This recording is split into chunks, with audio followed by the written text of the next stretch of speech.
The gentle sound of a piano echoed through the majestic corridors of Celestia Palace, its notes drifting like ghostly whispers across the ornate halls. It was a familiar melody, one that had lulled generations of Avalon's royal family. But tonight, under the skilled hands of Thomas Blackwood, the music carried a secret that was about to shake the very foundations of the monarchy. Thomas, a 28-year-old pianist with disheveled brown hair and piercing green eyes, had been hired only 6 months prior to entertain the guests during royal dinners. Coming from a modest middle-class family in the port city of Bridgeport, he viewed this opportunity as the pinnacle of his career. Little did he know that he was about to become entangled in a plot far grander than he could have ever imagined. As his fingers danced over the ivory keys, Thomas couldn't help but wonder, why had Queen Elara never learned the truth behind the music that resonated through the royal halls? The night was drawing to a close, and the last guests were departing the Golden Hall. The scent of lavender and candle wax hung in the air, mingling with the unique aroma of antique furniture. Thomas continued to play softly, his eyes roaming over the nearly empty room. Then he noticed something strange. The Duchess of Silvermist, an elderly lady usually quiet and reserved, appeared agitated. She approached Crown Prince Adrian, whispering something in his ear. The prince nodded discreetly, his eyes briefly glancing at Thomas before moving away. Intrigued, Thomas kept playing, but with heightened senses. That was when he realized, every time he played a specific sequence of notes in his favorite piece, Moonlit Sonata by Avalon's composer Lucius Moonfell, the royals exchanged significant glances. Could it be? The music he loved, which he played with such passion, might be more than just a beautiful melody. That night, as he walked back to his quarters in the palace's rear wing, Thomas couldn't shake the thought. The corridor was silent, save for the echo of his footsteps and the occasional creak of a floorboard. Shadows danced on the walls, cast by the flickering lights of old lamps, as if they were guarding ancient secrets. Thomas reached his room, a modest space compared to the palace's splendor, but grander than anything he'd known. Sitting at the edge of his bed, his mind whirled with possibilities. What if, he murmured to himself, what if the music is a code? The idea seemed absurd, something out of a spy novel. But the more Thomas pondered it, the more sense it made. The glances, the whispers, the tension in the air every time he played that specific sequence. At that moment, Thomas made a decision that would change his life forever. He would unravel that message, no matter the cost. In the days that followed, Thomas dedicated himself obsessively to his mission. By day, he kept to his usual routine, practicing and performing as ever. But by night, locked in his room, he worked tirelessly to solve the mystery. He began by noting the sequence of notes that seemed to elicit a reaction from the royals. Then he delved into musical codes and ciphers, searching for patterns and correspondences between notes and letters. Hours dragged by, and Thomas felt the weight of fatigue on his eyes, but his determination kept him awake. A week passed, then two. Thomas barely slept. His eyes were constantly red and tired, but he couldn't stop. He felt close to something monumental. It was on a rainy autumn night that the revelation finally came. Thomas was seated at his small desk, the dim glow of a lamp illuminating piles of sheet music and scattered notes. The sound of rain tapping against the window created an almost surreal atmosphere. Suddenly something clicked in his mind. He looked at his notes, then at the sheet music for Moonlit Sonata, and back at his notes. His heart began to pound faster. "It can't be," he whispered, his voice trembling with excitement and fear. Thomas had cracked the code. It was both simple and ingenious. Every sequence of 3 notes corresponded to a letter in the alphabet. The hidden message in the melody was clear. The heir is not legitimate. The implications of this discovery were enormous. If true, it could shake the very foundation of Avalon's monarchy. A chill ran down Thomas's spine. He had uncovered one of the royal family's greatest secrets. But now a new question loomed. What should he do with this information? Thomas spent a sleepless night wrestling with that question. Revealing the truth could cause an unprecedented scandal. On the other hand, keeping the secret would betray his own principles. The following morning, with dark circles under his eyes and the weight of the world on his shoulders, Thomas made his way to the Hall of Melodies for his daily rehearsal. The palace seemed different now. Every corridor, every tapestry on the wall seemed to harbor dark secrets. Upon entering the hall, Thomas froze. There was Crown Prince Adrian, alone, seated in an armchair near the piano. The prince, with his golden hair and piercing blue eyes, exuded an aura of authority that made Thomas hesitate. "Good morning, Thomas," said the prince, his voice calm but his eyes alert. "I hope I'm not interrupting your rehearsal." Thomas swallowed hard. "Not at all, Your Royal Highness." The prince rose, approaching the piano. His footsteps echoed in the empty hall, each one heightening the tension in the air. "You know, Thomas, I've always admired your dedication to music. It's a passion few truly understand." Thomas nodded, unable to form words. His heart pounded so fiercely, he feared the prince might hear it. "Music has the power to convey profound messages, don't you think?" The prince continued, his eyes fixed on Thomas. "Sometimes messages that go beyond the notes." In that moment, Thomas knew. The prince was aware that he had uncovered the secret. The air in the hall grew heavier, laden with the weight of unspoken words. "Your Highness, Thomas began, but the prince raised a hand, silencing him. "Thomas, there are things in this palace, in this family, that go beyond the understanding of most. Secrets we protect not out of greed or malice, but for the stability of the realm." The prince paused, his eyes never leaving Thomas's. The young pianist could feel the weight of that gaze, as if the prince were probing his soul.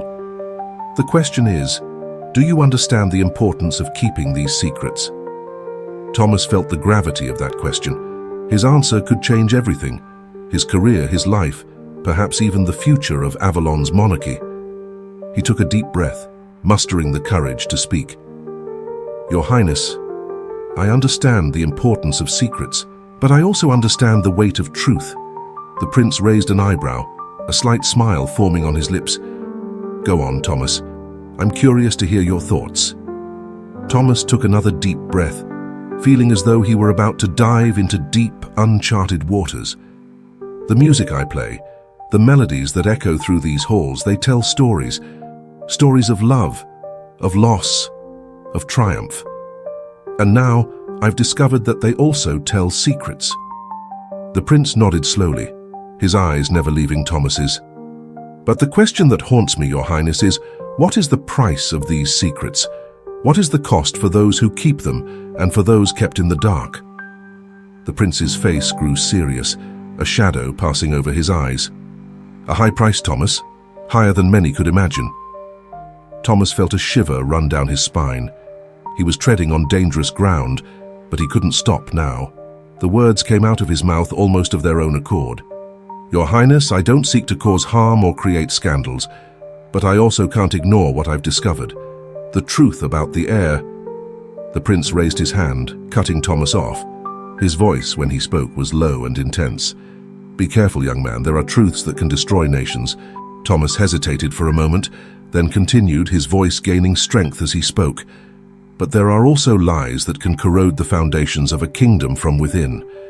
Your Highness, I believe the strength of the monarchy lies not only in its tradition, but in its integrity." The prince remained silent for a long moment, his eyes studying Thomas intently. The young pianist could feel his heartbeat in his ears, the silence in the hall almost deafening. Then, to Thomas's surprise, the prince smiled. It wasn't a smile of amusement or condescension, but one that carried a blend of admiration and concern. "You are wiser than you seem, Thomas Blackwood, and braver too." The prince stepped closer, placing a hand on Thomas's shoulder. The touch was firm, almost comforting. Few would have the courage to speak to me like this. Thomas felt a mix of relief and apprehension. "So what happens now, Your Highness?" The prince sighed deeply, and for a moment Thomas saw not the heir to the throne, but a man carrying an immense burden. "Now, Thomas, you become part of something much bigger. The truth you've uncovered is only the tip of the iceberg. There's a plot afoot, a conspiracy that threatens not only the royal family, but the entire kingdom of Avalon." Thomas's eyes widened in shock.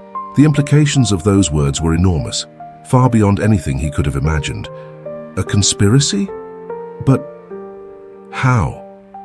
Why? That, my young friend, is what we need to find out. The prince glanced around as if ensuring they were truly alone. His voice dropped to almost a whisper.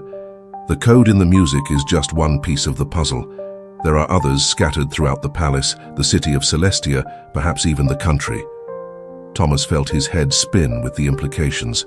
Everything he knew, everything he believed about Avalon and its royal family, was being called into question. And you want me to help decipher them? The prince nodded gravely. You've proven to be not only talented but also perceptive and loyal. We need someone like you, someone who can move among the royals without arousing suspicion. Thomas hesitated, the reality of the situation beginning to weigh on him. But what if we're caught? The consequences would be catastrophic, the prince completed, his voice filled with seriousness. That's why we must act with extreme caution. Every move, every word, every note you play from now on could be crucial. At that moment, Thomas understood that his life would never be the same. He was about to step into a world of intrigue and danger he had never imagined existed. The weight of responsibility fell on his shoulders like a heavy mantle. I accept, Your Highness, said Thomas, his voice firm despite the fear he felt. I'll do whatever it takes to protect the crown and the country. The prince smiled, a mixture of relief and worry in his eyes. Welcome to the game of shadows, Thomas Blackwood. May the gods of Avalon help us all. In the days that followed, Thomas continued his normal routine at the palace, but now every moment carried a new significance. Every whispered conversation he overheard, every glance exchanged between the royals could be a clue. The prince had given him clear instructions: observe, listen, and above all, keep playing. The music was his cover, but also his most powerful tool. Thomas began paying attention to every detail around him. The way Lady Evelyn, the young and brilliant daughter of the Minister of Defense, always seemed tense during state dinners. The way the Duke of Blackthorn, a corpulent man with a booming laugh, lowered his voice whenever certain subjects were mentioned. One night, during a gala dinner, Thomas noticed something odd. The Duchess of Silvermist, normally so composed, seemed agitated. Her eyes kept drifting towards a painting on the opposite wall, an old depiction of the coronation of Avalon's first king. As he played, Thomas kept his eyes on the Duchess. At the moment he reached the sequence of notes that formed the code, the Duchess abruptly stood and left the hall. The movement was so sudden that several guests turned to look, murmurs of surprise rippling through the hall. Intrigued, Thomas continued playing, but his mind was racing. Was there something about that painting? Or was the Duchess's reaction merely a coincidence? After the dinner, once all the guests had left, Thomas found an excuse to remain in the hall. With his heart pounding, he approached the painting. It depicted a grand scene. Eldred the Wise, Avalon's first king, kneeling before the sacred altar, receiving the crown from the high priest. At first glance, nothing seemed amiss. But then, in the lower right corner, Thomas noticed something. A tiny mark, almost imperceptible, resembling a musical note. Looking closer, he realized it wasn't just one note, but several tiny notes forming a sequence. With trembling hands, Thomas pulled out a small notebook and jotted down the sequence. Back in his room, he spent hours deciphering the new code. The night wore on, and Thomas felt the weight of fatigue in his eyes, but the adrenaline kept him awake. Finally, as the first rays of sunlight began to seep through his window, he succeeded. Thomas felt a chill down his spine as he read the decoded message. The crown is in danger. Trust only the nightingale. He stayed awake for the rest of the night, his mind whirling with questions. Who was the nightingale? And what danger threatened the crown? The implications were terrifying. If a code was hidden in such an ancient and venerated painting, how long had this conspiracy been unfolding? The next morning, exhausted but determined, Thomas made his way to the prince's office. His footsteps echoed through the palace's empty corridors, tension building with every step. When he reached the ornate door, he hesitated for a moment before knocking. "Enter," came the prince's voice from the other side. Inside, Thomas found not only Prince Adrian, but also the Duchess of Silvermist. The unexpected presence of the Duchess took him by surprise, and he felt a wave of uncertainty. Had he walked into a trap? "Ah, Thomas," said the prince, a tense smile on his face. "I see you've done your homework." The Duchess turned to Thomas, her eyes gleaming with a sharp intelligence he hadn't noticed before. "Welcome to the inner circle, young pianist." Thomas looked from one to the other, confused. You knew I'd discover it?" The prince nodded, exchanging a meaningful glance with the Duchess. "We hoped you would. We needed someone from outside, someone with fresh eyes and unique skills." "And I am the Nightingale," said the Duchess, her voice soft but firm. Thomas's heart leapt at those words. The code in the painting was my idea, a way of identifying allies. Thomas felt his head spin with the revelations. Everything he thought he knew was being turned upside down. But what is really going on? What danger threatens the crown? The prince exchanged a glance with the Duchess before answering. His voice was grave, filled with concern. "Thomas, what you're about to hear must remain in absolute secrecy. Lives depend on it." Thomas nodded, feeling the weight of responsibility settle on his shoulders. The prince continued. "There is a faction within Avalon's nobility that seeks to overthrow the monarchy," he began, his voice low and intense. "They believe the time of kings is over and that Avalon should become a republic." "But that's not all," the Duchess continued, her lined face marked by worry. "They have allies outside our borders. The kingdom of Zephyria, our neighbor to the north, sees this as an opportunity to weaken Avalon and expand its territory." Thomas felt a chill run down his spine. The situation was far more serious than he could have imagined. "And the message about the heir not being legitimate." The prince sighed heavily, running a hand through his hair in frustration. "A carefully crafted lie. They plan to use this false claim to destabilize the line of succession and create chaos." "But why involve me?" asked Thomas, still trying to process everything he was hearing. "I'm just a pianist." The Duchess smiled, a smile that carried both wisdom and sadness. "You're much more than that, Thomas. Your music, your skill with codes, your unique position within the palace, and you can go places and hear things we can't." "We need you to be our eyes and ears," said the prince, his voice filled with urgency. "Keep playing, keep decoding. But now you'll be looking for specific signs, hidden messages that could lead us to the conspirators." Thomas felt the weight of responsibility, but also a wave of determination. He had come too far to turn back now. "I'll do whatever it takes to protect Avalon." "Excellent," said the prince, a faint smile of relief crossing his face. "But remember, Thomas, from now on, you're playing a dangerous game. Trust few, question everything, and above all, keep up your cover." In the days that followed, Thomas immersed himself in his new role. By day, he continued to be the court's talented and discreet pianist, but by night, he became a musical detective, deciphering hidden codes in old scores, observing the interactions between nobles, searching for clues in every note he played. A week after his conversation with the prince and the Duchess, Thomas was invited to perform at a special event, a masquerade ball celebrating the birthday of Princess Lyra, Prince Adrian's younger sister. The palace's grand ballroom was resplendent. Crystal chandeliers cast a golden light over the masked guests, their elaborate costumes sparkling with jewels and sequins. The air was heavy with the scent of exotic flowers and the aroma of delicate delicacies. Seated at the piano, Thomas felt as though he were at the center of a whirlwind of intrigue. Each mask concealed a face, each smile might hide a secret. As his fingers danced over the keys, his eyes scanned the room, searching for any sign of suspicious activity. It was then that he noticed something odd. A nobleman he didn't recognize was conversing animatedly with several members of the court, but there was something in his gestures that seemed rehearsed. The man wore an elaborate mask representing a raven, its black feathers gleaming in the candlelight. Intrigued, Thomas began to play a piece that contained one of the codes he had discovered. To his surprise, the mysterious nobleman stopped speaking abruptly and looked directly at the piano. In that moment, Thomas knew he had found an important clue. but how could he investigate without arousing suspicion?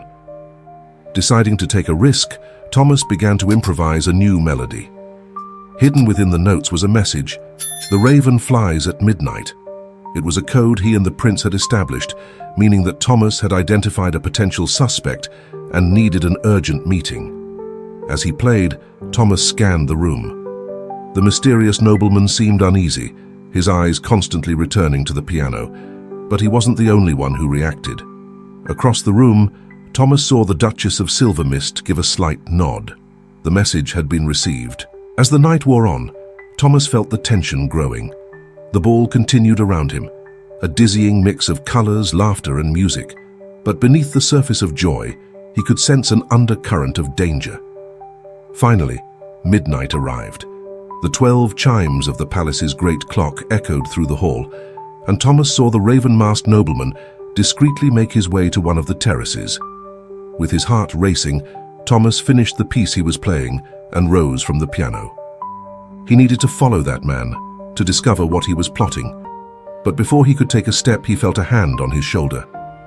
"Not so fast, my young friend," said a familiar voice. It was Lady Evelyn, the Minister of Defence's daughter. Her face was partially covered by a butterfly mask, but Thomas could see the worry in her eyes. "Come with me. The prince wants to see you." Thomas hesitated, glancing towards the terrace where the mysterious nobleman had disappeared. "But..." "Now, Thomas," insisted Lady Evelyn, her voice firm, "there's more at stake here than you realize." Reluctantly, Thomas followed Lady Evelyn out of the ballroom. They traversed silent corridors, their steps muffled by luxurious carpets. Finally, they arrived at a small meeting room Thomas had never seen before. Inside, he found not only Prince Adrian, but also the raven-masked nobleman, who had removed his mask to reveal a scarred face and penetrating eyes. "Thomas," said the prince, his voice tense, "allow me to introduce Lord Raven, our master spy, and one of the few we can fully trust." The man inclined his head in silent greeting, his eyes studying Thomas intently. "What's going on?" asked Thomas, feeling completely lost. The prince exchanged glances with the others before answering.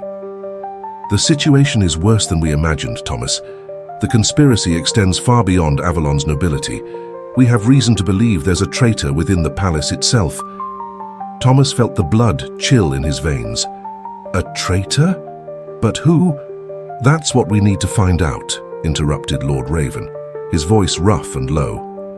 "And that's where you come in, young pianist. Your music isn't just a code for us, but also for the conspirators.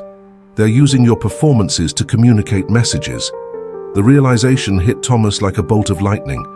All those nights playing, all those strange reactions, he hadn't just been deciphering codes, he'd inadvertently been helping the conspirators communicate. "But how?" he asked, his voice trembling slightly. Lady Evelyn stepped forward, her eyes shining with a mixture of admiration and concern.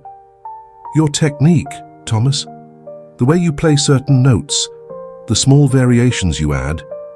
For most, they're just musical flourishes. But for those who know what to look for, they're messages," Thomas finished, feeling suddenly sick. The prince nodded gravely. "Exactly. And that's why we need you now more than ever. You're our best chance of intercepting those messages and uncovering who's behind it all." Thomas looked at each face in the room, feeling the weight of their expectations. He was just a pianist from a small port city, and now the fate of an entire kingdom seemed to rest in his hands. "What do you want me to do?" he asked, his voice firmer than he felt. Lord Raven stepped forward, his eyes shining with an almost feverish intensity. "We want you to keep playing, Thomas. But now, you'll play our music." In the days that followed, Thomas found himself immersed in a world of intrigue and secrets that went far beyond anything he had ever imagined. Under Lord Raven's guidance, he learned to incorporate coded messages into his performances, messages meant to confuse and disorient the conspirators. Each concert, each informal performance in the palace halls became a silent battle. Thomas watched the audience's reactions carefully, searching for signs of recognition or confusion among the nobles. One night, during a state dinner, Thomas noticed something peculiar. The Duke of Blackthorn, a man known for his unwavering loyalty to the crown. His eyes widened slightly, and he exchanged a quick glance with Lady Evelyn. Thomas's heart raced. Could it be that Lady Evelyn, who seemed so dedicated to their cause, was actually a traitor? Or was the Duke of Blackthorn involved in the conspiracy? After the dinner, Thomas found an excuse to follow Lady Evelyn. He saw her enter a small library on the palace's third floor, a rarely used location. With his heart in his throat, he approached the door, pressing his ear against the wood. "We can't keep going like this," he heard Lady Evelyn's voice, tense and worried. "The pianist is getting too close to the truth." "Calm down," replied a male voice Thomas didn't recognize. "Everything is going according to plan. Soon Avalon will be free." Thomas felt the blood chill in his veins. Lady Evelyn was indeed a traitor. But before he could move, he felt a hand on his shoulder. "It's not polite to eavesdrop, young Thomas," said Lord Raven's rough voice. Thomas turned, ready to explain what he had heard, but the look on Lord Raven's face made him hesitate. There was a mix of understanding and caution in the master spy's eyes. "Come with me," said Lord Raven in a low voice, guiding Thomas away from the library. "There's much you still need to learn about the game we're playing." They walked in silence through the palace's corridors, their steps muffled by luxurious carpets. Thomas felt his heart pounding, his mind whirling with the implications of what he had just heard. Finally, they arrived at a small room hidden behind a panel in the wall. Lord Raven closed the door behind them and lit a single candle, casting dancing shadows on the walls. "What you heard tonight, Thomas, is just a small part of a much larger picture." "But Lady Evelyn," Thomas began, his voice trembling slightly. Lord Raven raised a hand, silencing him. "Things are not always what they seem, young pianist. In this game of shadows and secrets, even traitors might not be who we think they are." Thomas frowned, confused. "I don't understand." "Lady Evelyn is playing a dangerous game," explained Lord Raven, his voice low and intense. "She infiltrated the conspirators group, pretending to be one of them to gather information. What you heard tonight was a carefully staged act." The revelation hit Thomas like a bolt of lightning. "So she's not a traitor?" "Not in the way you think," replied Lord Raven. "But the danger she faces is real. If the real conspirators discover her double role, her life will be in grave danger." Thomas felt the weight of the situation settle on his shoulders. Every new discovery seemed only to complicate things further. "And what about the Duke of Blackthorn? I saw him react strangely during dinner." Lord Raven smiled, a smile that didn't reach his eyes. "Ah, the good Duke. He's another interesting piece on this chessboard. But for now, let's keep our suspicions about him to ourselves. The fewer people know, the safer it will be for all of us." Thomas nodded, feeling overwhelmed by all this information. "What should I do now?" "Keep playing, Thomas," said Lord Raven, placing a hand on his shoulder. "Your music is our most powerful weapon at the moment. Keep observing, keep listening. But above all, maintain your composure. The smallest slip could cost lives." In the days that followed, Thomas felt as if he were walking a tightrope. Every note he played, every conversation he overheard, seemed laden with hidden meanings and potential dangers. He watched Lady Evelyn with new eyes, admiring her courage and fearing for her safety. A week after his conversation with Lord Raven, Thomas was invited to play at a special event, an intimate recital in Queen Elara's private quarters. It was a rare honor, and Thomas knew it would be a unique opportunity to observe the royal family's closest members. When he arrived in the Queen's quarters, Thomas was greeted by a scene of understated luxury. The room was lit by scented candles, creating a warm atmosphere.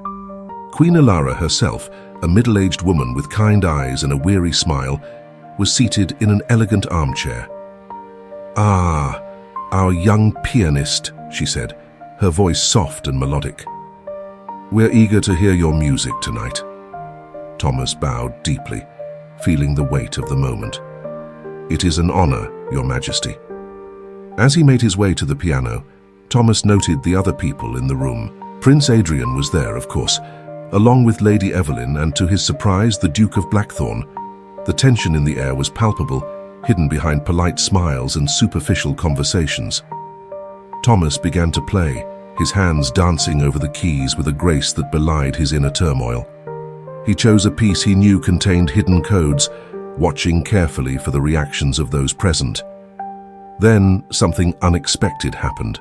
In the middle of his performance, Queen Alara abruptly rose, her face pale. "That melody," she said, her voice trembling. "I know it. From somewhere." Silence fell over the room. Thomas saw Prince Adrian exchange an alarmed look with Lady Evelyn. The Duke of Blackthorn appeared equally disturbed. "Majesty?" the prince asked, his voice carefully controlled. "Is everything all right?" The Queen blinked, as if emerging from a trance. Yes, just a passing memory." "Please, carry on, young Thomas." Thomas resumed his performance, but his heart was pounding furiously. He had struck a chord in the Queen's memory, one that seemed to have unsettled everyone present. But what did it mean? After the recital, once everyone had left, Thomas was approached by Prince Adrian in a deserted corridor. "What happened in there?" the prince asked, his voice low and urgent. Thomas shook his head, confused. "I don't know, Your Highness. I was just playing the piece as I was taught." The prince frowned, thoughtful. The Queen's reaction: "This changes everything. We need to be even more careful now." Before Thomas could ask more, the prince walked away quickly, leaving him alone with his doubts and concerns. That night, lying in bed, Thomas couldn't sleep.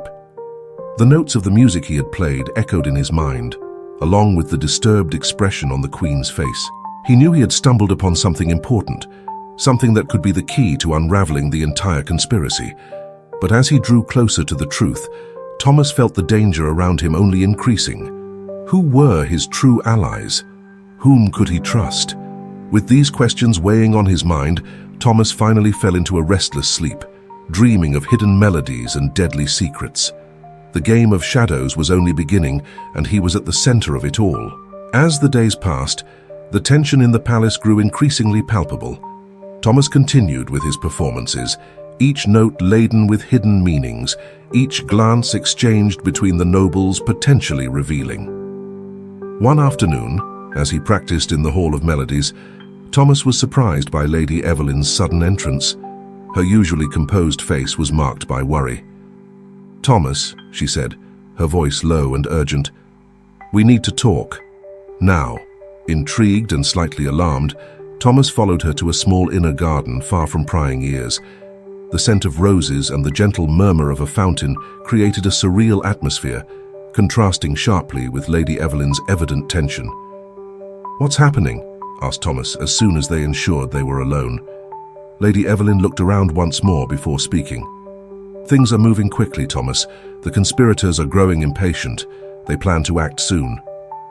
Thomas's heart raced. "Act? How?" "A coup," she whispered, her voice barely audible.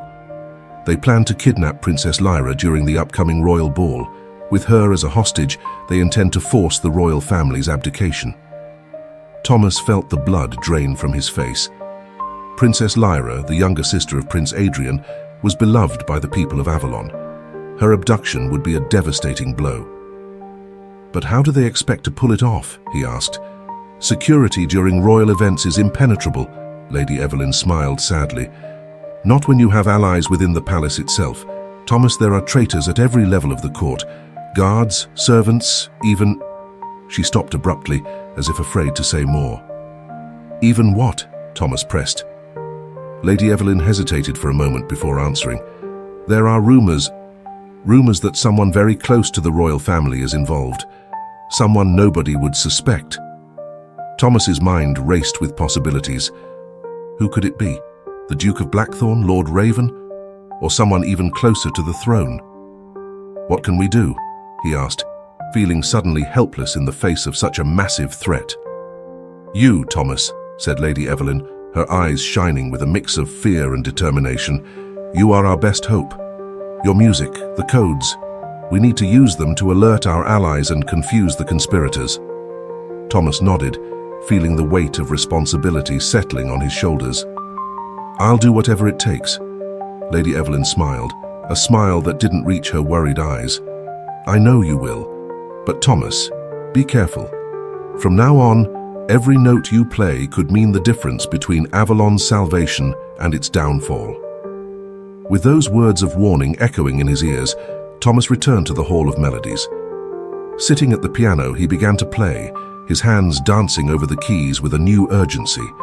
The notes flowed, carrying hidden messages, coded warnings. Thomas knew that somewhere in the palace, attentive ears would be deciphering his melodies, preparing for the impending confrontation. As he played, Thomas couldn't help but think about how much his life had changed. Just months ago, he was a simple pianist from Bridgeport, dreaming of the glory of royal stages.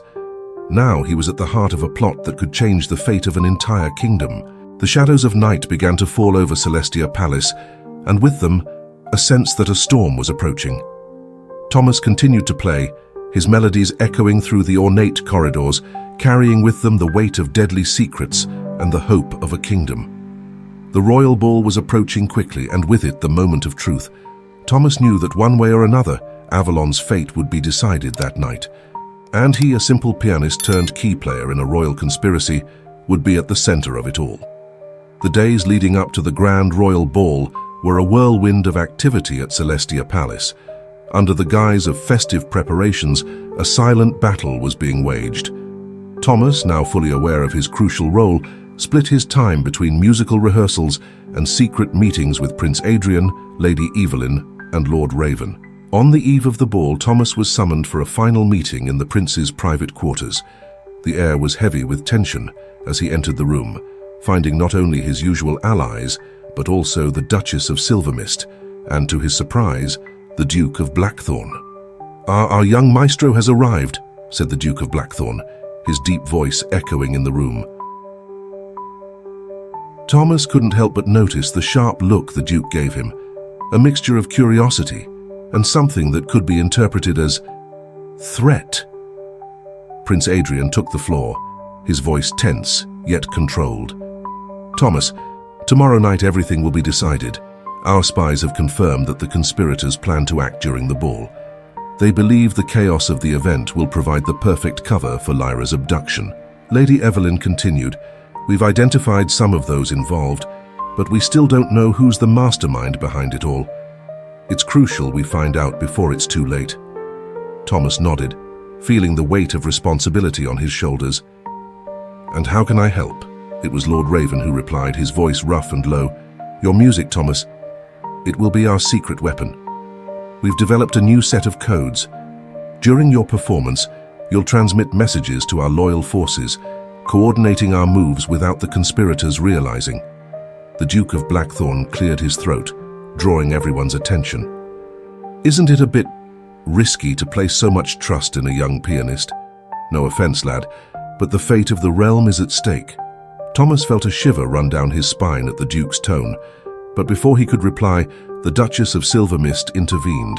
"Thomas has proven his worth and loyalty multiple times, Blackthorn," she said, her tone firm, leaving no room for argument. "Besides, who would suspect a mere musician?" The Duke inclined his head in a gesture of reluctant acceptance, but Thomas couldn't ignore the glint of distrust in his eyes. The meeting continued late into the night, with plans being made and remade. When it finally ended, Thomas found himself alone with Prince Adrian for a brief moment. "Thomas," said the prince, his voice low and intense, "I want you to know that no matter what happens tomorrow night, you've already done more for Avalon than you could imagine. If something goes wrong, promise me you'll protect Lyra at all costs." Thomas swallowed, realizing the gravity of the situation. "I promise, Your Highness." On the night of the ball, Celestia Palace was resplendent. Thousands of candles illuminated the halls, their flames reflecting off jewels and elaborate costumes. Music flowed through the corridors, mingling with the hum of conversations and the clinking of champagne glasses. Thomas, seated at the grand piano in the center of the main hall, felt every beat of his heart like a thunderclap. His hands, usually so steady over the keys, trembled slightly. He knew that every note he played tonight could mean the difference between Avalon's salvation and its ruin. As he played the first notes of a waltz, his eyes scanned the room. There was Prince Adrian, seemingly relaxed, but Thomas could see the tension in his shoulders. Lady Evelyn danced gracefully, her alert eyes observing every movement around her. And Princess Lyra, the target of this entire conspiracy, laughed merrily, unaware of the danger surrounding her. As the night wore on, Thomas alternated between traditional pieces and his own compositions, each laden with coded messages. He saw guards discreetly shifting positions, loyal nobles strategically moving through. During a pause in his performance, Thomas noticed something odd. The Duke of Blackthorn was engaged in a heated conversation with a man Thomas didn't recognize. The two seemed to be arguing, their voices muffled by the music and the surrounding conversations. Intrigued, Thomas adjusted his next piece, incorporating a code that signified "Attention to the Duke." He saw Lady Evelyn react subtly, moving to a position where she could better observe the scene. Suddenly, the lights in the hall flicker. It was only for a second, but Thomas felt his heart leap. It was the signal. Chaos erupted in the hall. Screams echoed as hooded figures emerged from the shadows, advancing towards Princess Lyra. Loyal guards and conspirators clashed in fierce battles, while panicked guests ran in all directions. Dear listeners, the fate of a kingdom hangs in the balance. What do you think Thomas should do now? Save the princess or warn the prince about the true traitor?